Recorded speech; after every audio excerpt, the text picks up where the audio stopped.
Hi, so this is the file I shared with you guys. It's The first page you see is the dashboard. Don't worry about this for now because it's not really useful until you fill out certain things in each of these other tabs. So the first thing you should do is go ahead and make a copy, rename it, and don't share it with people because I don't think you want others to see your finances. So I've already made a copy, so let's go ahead and open that up. So first tab that has your bills, so your monthly recurring bills. I have this listed here. These are mine. You can change any of these to whatever you want. You can change the amount, and you can hit this drop down menu to change the category. So if you had more things, I don't know, birthday, but that's not a monthly recurring thing, but or like if you are doing like some continuing education and it's costing you $200 a month, you can add that, and that would go under, let's see, fund, insurance, debt, miscellaneous, probably miscellaneous, because it doesn't fall under any of the other categories. And the reason for doing this is it gives you this table right here, which has the summary of how much you expect to spend in each category. So this gives you a baseline for when you do your budget. Next thing is your income. So if you get 2 paychecks each month, then you would expect to have 26 paychecks a year. Some companies do it slightly different, where they do, I believe, oh yeah, they do like 2 paychecks each month. That's what my old company used to do. Current one, they do paychecks every 2 weeks. So, which means these dates will not be constant, they change each month. So you have to adjust them each month. But if you have a company that does 2 paychecks each month, these dates will remain the same, but the before deduction values will change because some months have more dates than others. So that's a simple math. So you put in your before deduction here. I'm assuming, let's say you had like, I don't know, $6,000 monthly income. So that's before deduction. So you put that value here, and then you put the respective taxes you're paying on things. This you can find from your pay stub, but in case you don't have one of those, or you're getting a new job and you're trying to negotiate your salary, and you just want to estimate what your after deduction monthly income is going to be, these numbers I put in on top are good estimations for those values. So you pretty much multiply these values. So you just do equal sign, click that, and multiply by 13/100. You do the same thing here, but you do 6/100, 1.45/100, and so on. If the company charges for parking, this usually happens in areas where parking is tough. When I was in LA, they used to charge parking fee each month. Benefits, it should include all your HSA, vision, dental, healthcare, all that. And then if you do any contribution to 401k that goes there, and you can add more others. You can add others one. Well, let's say like you're paying something like some $15, I don't know, and that's automatically reflected there. Moving on. Now this is where your budgeting comes, and just a general rule of thumb: don't edit anything in gray. Any cell that has a gray background, don't touch it. So here you just set what percentage of your income you wanna assign for each of these categories. There is usually like general guidelines of how much you should do, but ultimately I think, for instance, for housing it's like 20%, if I remember correctly, but we've already seen from here that housing has to be 1640 in this particular example, so that brings up this value to about almost 39%. So let's say your insurance is actually more, like $160. You can put that to 4%, and then, but you don't really spend that much on health each month, so you put down that to like 1. So this health is like your co-payments for doctor visits and things like that, because the insurance is already deducted here, right? So you don't need to add that. And this insurance is your car insurance, home owner's insurance, renter's insurance, and the like. So once you do all of that, this row 9 for the date, that's automatically calculated, and it's just telling you how much money you have left to pay off your debts, if you have any, that is. Speaking of debts, in the loans tab, this is where you put all your credit cards you have, any student loans, any other loans you have, you list them here. Again, don't edit anything in gray. Here all you need to add is the last 4 digits of the card number. That's for you to be able to identify it. Credit card name, the limits, your APR, the date you want to pay each month, annual fee if there is any, and if it is a credit card, put 1. If it's not, for instance here a student loan is not a credit card, so I put 0. These 2 columns, so if you come here in column G and H, column H is the minimum payment that's automatically calculated based off your the amount of debt you have, and the actual payment is what you pay each month. So if you put that to 0, the minimum payment logic, then your actual payment will be the same as the minimum payment. But sometimes you want to pay more on a specific card because the APR is high or something like that, then you can put actually how much you want to pay on that card here, and you set this logic to 1, and you see the actual payment is automatically computed.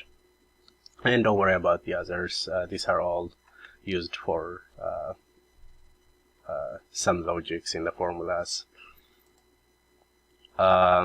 In the checking tab, again you put the account numbers for checking. If there is no number associated to it, you can just make up a number and set that number to be what you're going to use throughout this worksheet. So you should put a checking account and a saving account, and the actual balances for here, as well as the loans, they are all computed from the spending. So we'll talk about that once we get there, so don't worry about it. For now, all you have to do is just list, and if you have more, you can just add it here, and you just drag these columns again so that these values are automatically transferred there. So spending. So this is where you add your daily spending. As a start point, put down all the loans you have. So just you have 5 types of loans here. So I put them there, and put the initial balance you have on them in here. So this is like your initial case, and put the amount you paid as 0. You can put paid by either you're checking or saving. This doesn't matter because the amount you're paying is 0. And this pretty much sets up your initial condition, and it shows you, it populates these values for you. Now let's say here I actually started as an example. You paid $300 from your checking account. Then your checking account value would be whatever value you had last, which was this, minus the $300 you just paid. And then who did you pay? You paid to, let's say you paid it to 1, 2, 3, 4.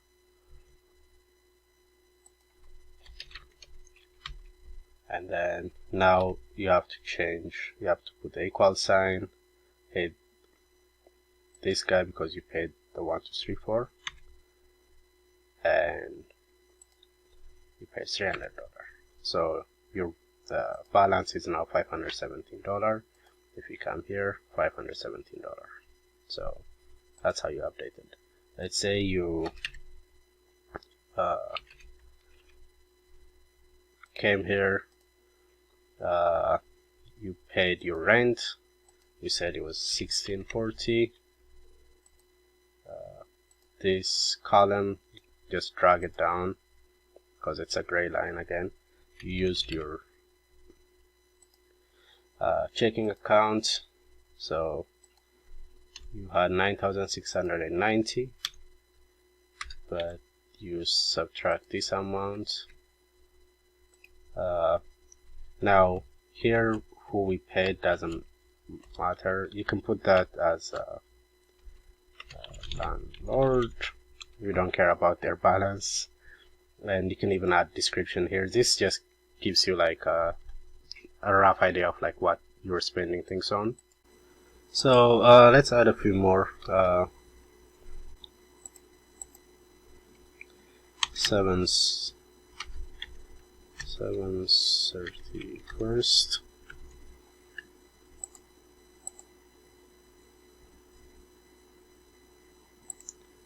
Oh, these dates are not the same. Okay, let me change the dates up so that they're all within the same months.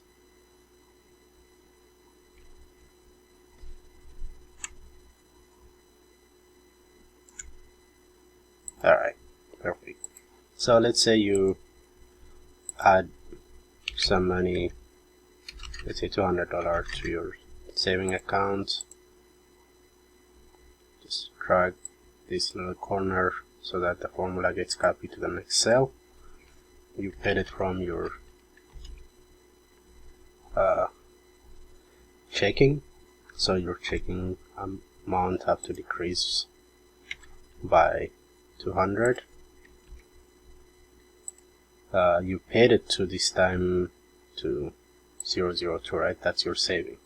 So 002, and the last 002 is this guy, so you do equal, take that amount which was 0, and now you're actually adding because saving adds. So that's how much money you have in the saving. So if you come back to the saving you see both your checking and saving balances have increased and decreased or updated accordingly. Let's say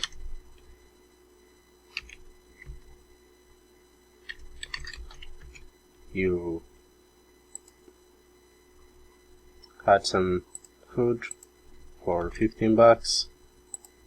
Again, to copy the formula to the next cell, just drag it. Let's say you used your credit card 1 2 3 4, and the balance you had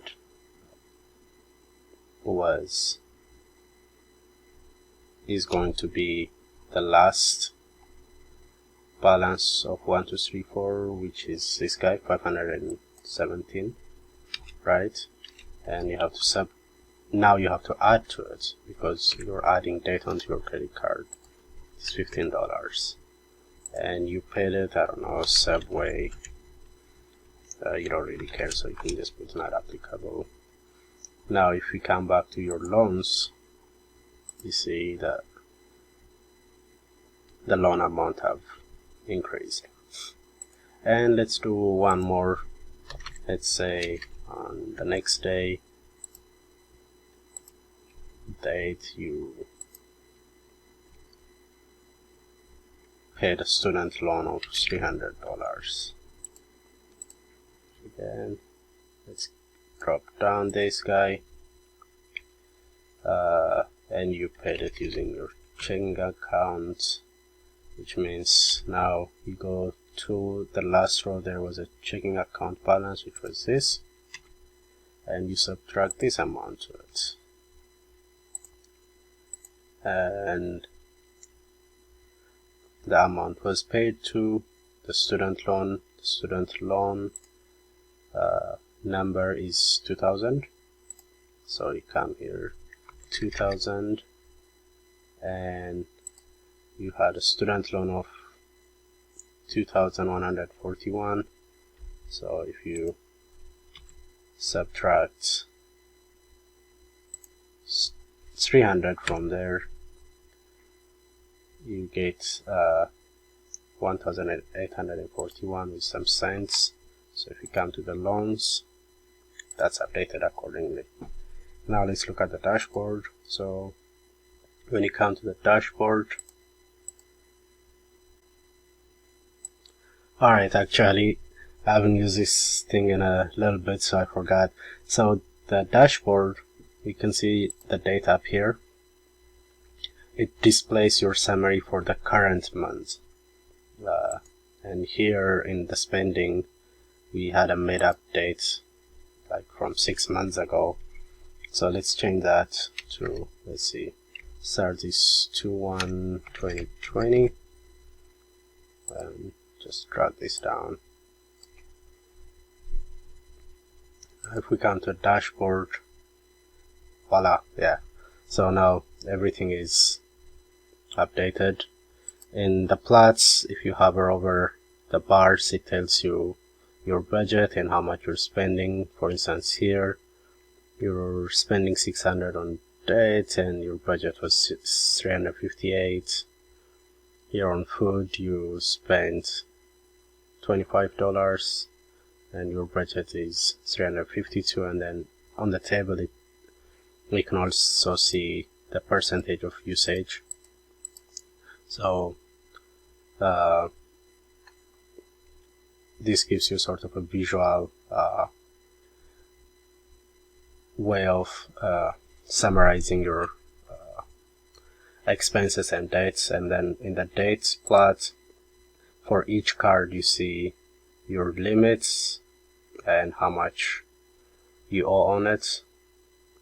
So here you're actually overdrawn because your limit is 1200 and you somehow have 7642.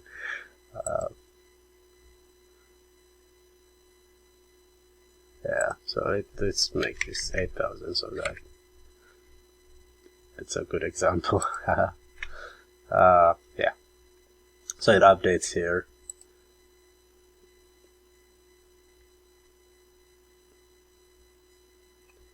and here it is not showing the checking value because let me pause it and see why that is. So I think this is looking at savings with a capital S, and checking and saving. Here I put saving instead of savings. Let me just remove any formatting.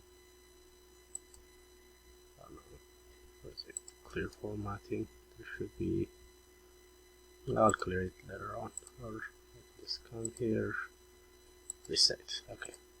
Oh, and then reset that to black. So dashboard, yeah. So it updated it to 200. So when it's a good note here when you write your checking and savings. Make sure it's called checking and savings. So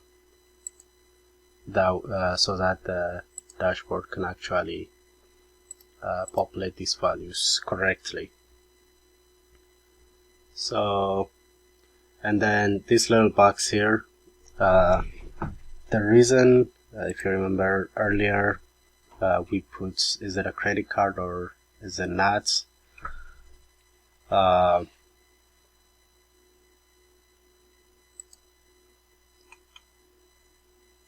Here it tells you your total debt, your total credit limit. This combines all your credit cards, your student loan, your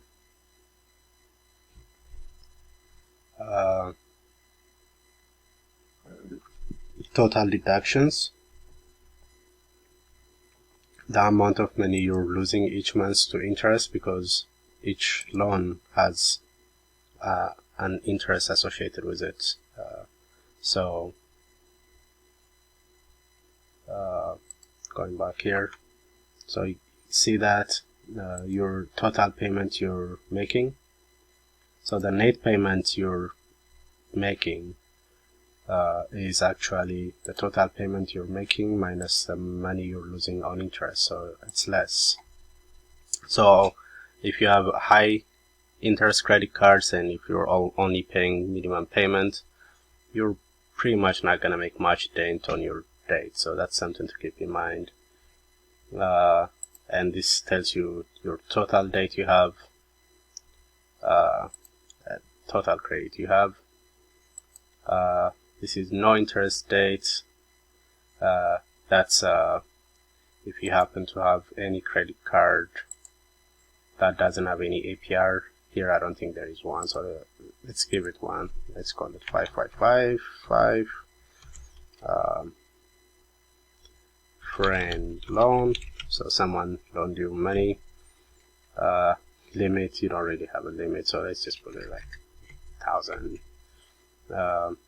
0, you want to pay it on the 15th. Again, I only am changing the white cells. Annual fee is 0 because it's a friend. Then you want to do automatic minimum payments, and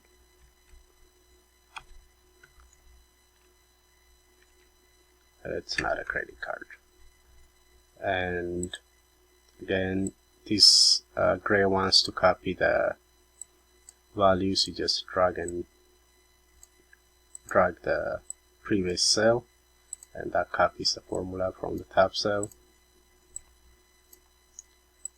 You do that to all the gray cells. This is currently false because again this value is extracted from spending, so we have to put it here. So on 213 someone gave you, let's say, $50. They paid for your dinner when you were out, and you have to pay them back. Again, to copy the formula, you just drag it down. Paid by, it's a random percent, so you can just put not applicable. Pair balance, you don't care because it's not your balance. Pair to, that's your no interest loan. We call it 5555, and the amount, there is no listed 5555 account before, so this is the first time, so you just put 50.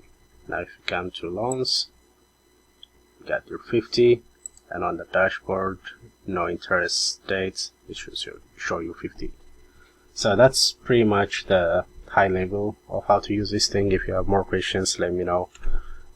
This is just sort of a getting started with type of quick tutorial. Hope this helps you. My recommendation is do this at least once every 2 days, if not every day. It makes it easier if you do it every day. At each evening, take 10 minutes, 15 minutes to write down all your spendings for the day, and that would give you an idea of how well you're doing on your budget and how to adjust your spending so that you stay within your budget.